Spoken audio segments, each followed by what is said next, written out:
এই স্বামী হরিদাসজির জীবনে একটি ঘটনা আপনাদের বলি, এটি দরকার। আমাদের চাওয়ার বস্তু কি, আমরা চাইছি কি ভগবানের কাছে? মহাপ্রভু শেখাচ্ছেন ন ধনং ন জনং, ধন জন কর্মফলে সুকর্মে পুণ্যের দ্বারা পেয়েছেন, কিন্তু এর পরেও চাইতে হবে তো ভগবানকে। এগুলি তো জীবনের সার্থকতা নয়। তো স্বামী হরিদাসজি বসে আছেন, একজন ওনার কাছে এসেছেন। কে তিনি, তার পরিচয় নিন। ইনি ছিলেন একজন ব্রাহ্মণ, কিন্তু কন্যাদায়গ্রস্ত পিতা হওয়ায় তিনি মেয়ের বিবাহ স্থির করেও অর্থের অভাবে বিবাহ দিতে অযোগ্য, আর তিনি কন্যাদায়গ্রস্ত অভিশাপ মাথায় নিয়ে ঘুরতেন। তো জম্ব পর্বতে গিয়ে, এটা লীলাটি অপূর্ব, জম্ব পর্বতে গিয়ে উনি বসে বসে ধ্যান করছিলেন। ওখানেই ছিলেন জাম্ববান। জাম্ববান ওনার তপস্যায় সন্তুষ্ট হয়ে একটা পরশ পাথর দিয়েছিলেন।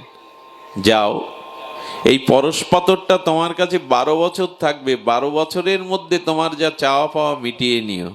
12 বছর পরে কিন্তু তুমি একজন উপযুক্ত পাত্রকে এটা দিয়ে দেবে। যদি না দাও, তোমার কাছে 12 বছরের পরে একদিনও থাকবে না। এগুলো তো দিব্য। উনি এসে ওই পরশ পাথরের দ্বারা ধন জন অনেক কিছু প্রাপ্ত হলেন, সমাজের অনেক হিতকার কাজ করলেন, ঘাট বাঁধিয়ে দিলেন, পরের উপকার করলেন, মন্দির নির্মাণ করলেন। যখনই 10 বছর পড়ল, 11 বছর পড়ল, 12 বছরে চলে যাবে, তখন চিন্তা করছেন এটি আমি কার কাছে দেব, থাকবে না তো 12 বছর পরে। উনি বৈদ্যনাথ ধামে গেলেন। দেহঘরে বৈদ্যনাথ ধাম ভগবান শিবের একটি প্রসিদ্ধ স্থান। ওইখানে গিয়ে ভগবান শিবের ধ্যানে মগ্ন হয়ে বললেন, বলে দাও শঙ্কর, বলে দাও ভগবান শিব, আমি কাকে পরশ পাথর দেব?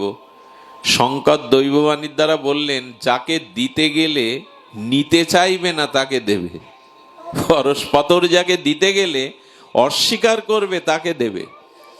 উনি তীর্থে আচার্যদের কাছে বলছেন, আমি দীক্ষা নিতে চাই, আর দক্ষিণা স্বরূপ এই পরশ পাথরটা আপনাকে দিতে চাই। যেই বলে সব আচার্য রাজি হয়, স্নান করে এসো, আমি তোমাকে দীক্ষা দেব। বলে শিব ঠাকুর বলে দিয়েছে যে নিতে চাইবে না তাকে দেবে, এ তো সবাই চাইছে। উনি ঘুরতে ঘুরতে বৃন্দাবনে এই স্বামী হরিদাসজির নিধুবনে এলেন। এসে বললেন, বাবা অনেক ঘুরেছি, আমি এসেছি আপনার চরণ আশ্রয় করবার জন্য, আমাকে কি করে আশ্রয় দিন কৃপা করে, আর তার বিনিময় আমি এই পরশ পাথরটা আপনার হাতে সমর্পণ করতে চাই। খুব ধ্যান দিয়ে শোনো মা, কি চাইতে হবে জীবনে। তো স্বামী হরিদাসজি হেসে বললেন, চরণে এসেছো, আমি তোমাকে দীক্ষা দিতে পারি, কিন্তু প্রথম কাজ হলো পরশ পাথরটা যমুনায় ছুঁড়ে ফেলে দিয়ে এসো। বললেন, ভগবান শিব বলেছিলেন যে এটা চাইবে না তাকে দেবে, এতদিন পরে তবে পেলাম প্রভু, ইনি ফেলে দিতে বলছেন। আচ্ছা, যমুনায় গিয়ে ফেলবার আগে উনি অনেক চিন্তা, পরশ পাথর ফেলে দেব যমুনাতে, এই চিন্ময় বস্তুটি। অনেক ভাবনার পরে ফেলে দিয়ে এসে মন্ত্র দিলেন। গুরুদেব বললেন, গাছতলায় বসে বসে হরিনাম করো, ওইখানে 3 ঘন্টা বহুর নাম স্মরণ করো, লীলা চিন্তনের দ্বারা নাম করো। নাম আর কি করবে গো, মনে মনে সেই পরশ পাথরেরই চিন্তা। কেন ফেলে দিলাম, আরো কিছুদিন তো রাখলে হতো, এমন একটা চিন্ময় বস্তু ফেলে দিলাম। গুরু মহারাজ ডেকেছেন, কিরে কিরে, নাম আসছে না, পরশ পাথর আসছে। প্রভু বললেন, ফেলেছিস বাইরে, ওরে মন থেকে এখনো ফেলে দিতে পারিসনি, যা মন থেকে ফেলে দিয়ে আয়।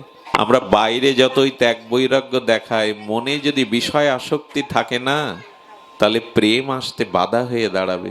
এখানে একটা কালো পর্দা দিয়ে দিলে যেমন আমি আপনাদের, আপনারা আমার মুখদর্শন করতে পারবেন না, হৃদয়ে যদি ভোগ বাসনা প্রবল থাকে, তবে ভগবানের কৃপা পেতে বিলম্ব হবে, অন্তরায় হয়ে যাবে। বলে ওটা মন থেকে ফেলে দিয়ে আয়।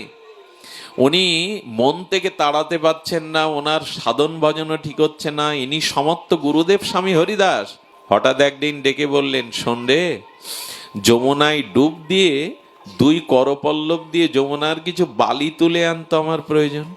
উনি ভাবলেন হয়তো ওনার কোনো কাজে লাগবে।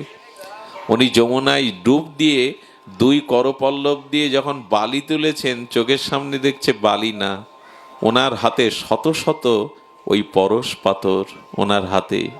উনি বুঝতে পারলেন উনি আমাকে কেন তুলতে বলেছেন। বলে, ওরে, যে মাটিতে এসেছিস, যে স্থানে এসেছিস, এখানে প্রতিটি বালুকণার মধ্যে অলৌকিক পরশ পাথর লুকিয়ে আছে। কটা নিবি তুই?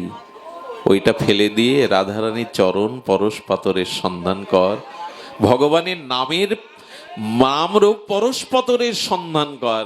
তো আমাদের চিত্তে যতদিন ভোগ বাসনা প্রবল আছে, ততদিন বাইরে যাই করি না কেন অন্তরায় হয়ে যাবে। ভেতর থেকে একবার একথা ভগবানকে জানান, প্রভু ধন জন পুত্র আছে, কিন্তু আমি জীবনে যে তোমার কৃপা চাই প্রভু।